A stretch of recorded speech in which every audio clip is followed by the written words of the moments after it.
Hi everyone, Hani Habi here. Welcome to my channel. If you are new here, please like and subscribe to the channel for more content. Are you ready? Let's begin. The Logitech G Pro X Superlight 2 represents a major upgrade to one of the best gaming mice of the last few years.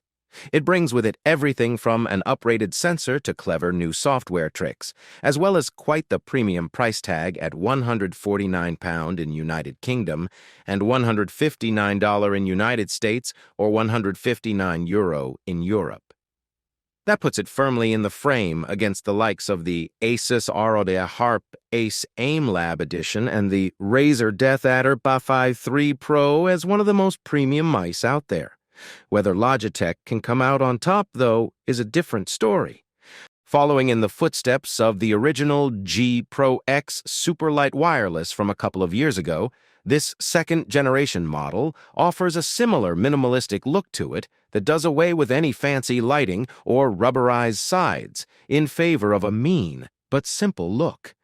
Design flourishes are few and far between, apart from the Superlight lettering on the right-hand side. The G Pro X Superlight 2 features some light contouring that makes it especially comfortable to hold, and unlike some other ultra-light mice I've tested in the past, the chassis isn't too narrow. As much as my hands are on the smaller side, this felt comfortable to hold, especially with my usual palm grip. At 60 grams, it's also lighter than its predecessor and one of the lightest mice available today.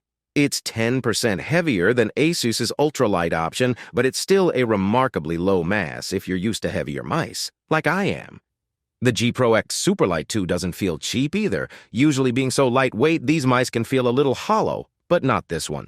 I'm not necessarily the biggest fan of ultralight mice, but I can see the appeal for the Pro.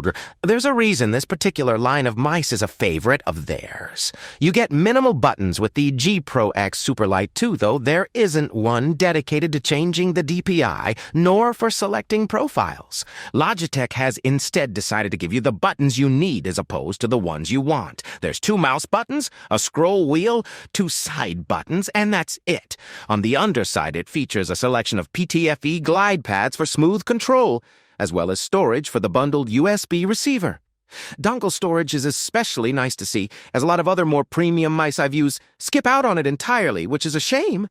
Logitech has also added the benefit of a USB-C port here, upgrading from the age-old micro USB port from the original model.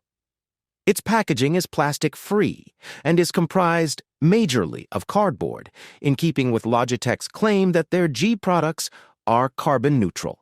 The big upgrades with the Logitech G Pro X Superlight 2 are more to do with internal upgrades, as opposed to externally.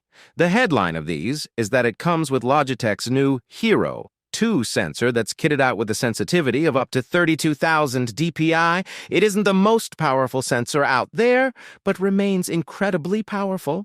In testing, 32,000 dpi did take some getting used to, being rather skittish. However, once you get the hang of it, a small flick of the wrist sends you flying around to kill enemies with ease in a quick draw contest in FPS titles. With this in mind, once you get past 12,000 dpi, the differences between mice are blurred, but the G Pro X Superlight 2 is especially accurate and snappy to use.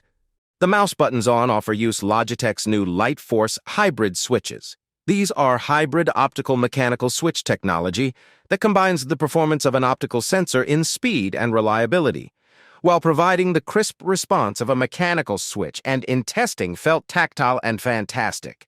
They are a little loud with a high-pitched click, but are supremely responsive. The G Pro X Superlight 2 connects via Logitech's ultra-speedy Lightspeed receiver and actually features an enhanced wireless polling rate of 2,000 Hz, compared to more standard 1,000 Hz on other dongles. This makes it an especially snappy connection with seemingly no latency at all. As for battery life, Logitech says the G Pro X Superlight 2 should last for up to 95 hours on the receiver on a single charge. There's nothing else to eat through that, such as RGB lighting, so on a full charge, you'll be able to get a few weeks' worth of gaming in before you'll need to charge things back up. This is also a competitive figure compared to up to 90 hours on the Asus ROG Harp Ace and up to 90 hours on the Razer DeathAdder V3 Pro 2.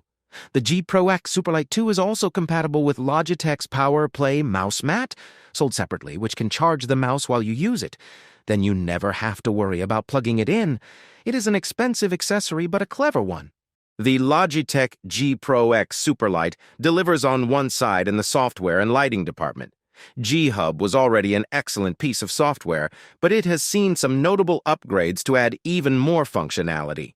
You can now change DPI on both the X and Y axis to give different sensitivity depending on the direction you're moving the mouse in. As well as this, you can also place the G Pro X Superlight 2 next to your existing mouse and it'll calibrate the DPI, so it feels the same. Sometimes the same DPI figure can feel different from mouse to mouse, and with this feature, it matches the G Pro X Superlight 2 to your existing mouse, making the switch easier. There's also a host of preset sensitivity settings based on the genre of game you're playing that can also then be fine-tuned in increments of 10 to give you as much control over the G Pro X Superlight 2 as you need. As well as this, if you want the mouse switches to be fully optical, you can also toggle this in G-Hub. Besides this, you also get the traditional functionality of remapping buttons and the like, giving you one of the most complete marriages between software and hardware I've seen in a long time.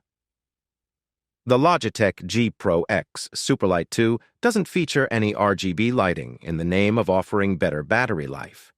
It's not that much of a sore miss either, as I think it could cheapen the mean looks of this particular offering. The G Pro X Superlight 2 looks excellent without it. Finally, the original Logitech. G Pro X Superlight from a few years back was already a class-leading mouse, but this new second-gen model takes things to another level. Logitech may have stuck with the same chassis by and large as before, but that's no bad thing. It's comfortable and contoured just enough to suit my hands, as well as being remarkably light at 60 grams. The internal upgrades are also worthwhile with a seriously powerful new sensor, as well as excellent battery life and a brilliant wireless connection over the Lightspeed receiver. The additions to G-Hub are also mightily clever and make this quite the complete package. It is quite expensive, but sits well against the likes of the Asus ROG Harp Ace Aim Lab Edition and the Razer DeathAdder V3 Pro. For my money, the G Pro X Superlight 2 offers the complete package, with a better battery life than the other two, a more comfortable frame, and its clever software. That's it, guys. I hope you liked watching this video and it was helpful. And like always, please do not forget to subscribe to the channel if you enjoyed watching the video and for more content. See you guys next time.